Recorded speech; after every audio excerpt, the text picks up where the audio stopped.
이번 시간은 제1편 제2장 행정법입니다.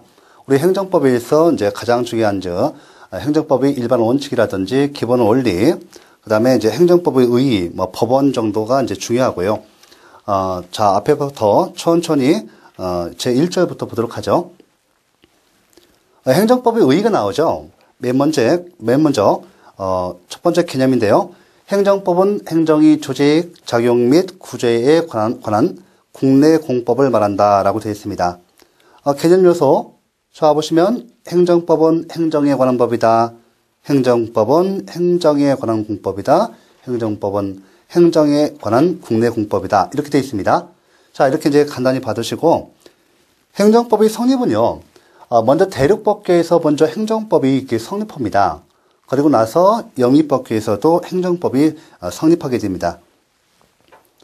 대륙법계에서는 독일에서 특히 법치국가 사상의 발전과 프랑스에서 행정제도의 발달을 들 수가 있습니다. 법치국가 사상의 발전과 행정제도의 발달을 통해서 대륙법계에서 행정법이 먼저 성립하고요. 그 다음에 대륙법계에 있어서는 행정법은 성문법을 중심으로 해서 이렇게 성립 발전하고요. 성문법 중에서 특히 실체법적 측면을 중심으로 성립 발전합니다. 실체법이라는 것은 이렇게 권리 의무사항을 규정하는 실체법과 이제 절차법이 서로 대비되는 개념인데 실체법은 이렇게 국민들이 권리 의무사항을 규정하고 있는 법을 실체법이라고 하고 이런 실체법상의 그 권리 의무 간의 법적 분쟁이 발생하면 그 국가구제가 원칙이죠. 바로 국가구제를 해주는 그 절차에 관한 사항을 규정한 법이 바로 절차법이 되겠습니다. 대륙법계에서는 행정법이 실체법을 중심으로 해서 성립 발전합니다.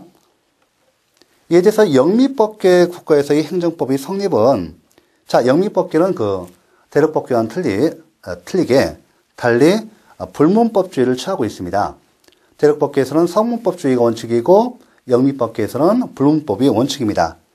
이때 이제 영미법계에서 이제 공사법 1원론을 취하고 있는데 바로 이제 보통법, 일반법이라고도 합니다. 보통법이 이렇게 이제 19세기 말까지 보통법이 원칙이 확고하게 확립되어 있고요. 이에 따라서 초기에는 똑같이 근대국가가 성립하고 법치주의가 대륙법계와 영미법계에서 성립했지만 이때 법치국가 사상의 발전과 행정제도의 발달을 통해서 바로 대륙법계에서 먼저 성립하고 행정법이 성립하고요.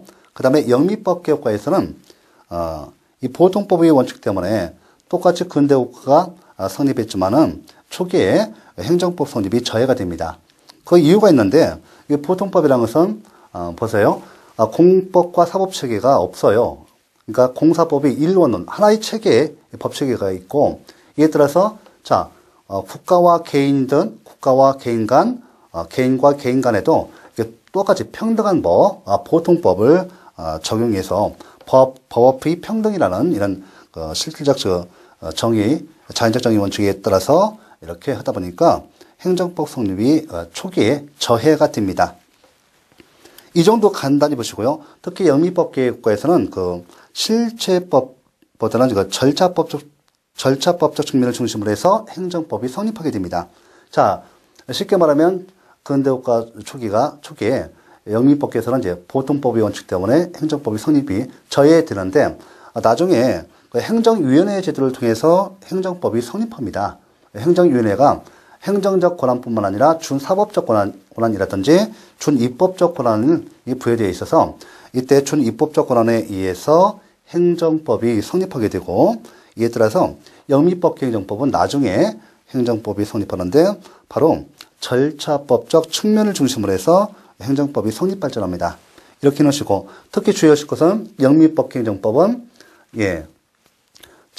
이때 공법이 아니라 보통법 내지 일반법에 대한 그 특별법으로 이렇게 행정법이 성립한다는 것을 알아두시기 바랍니다.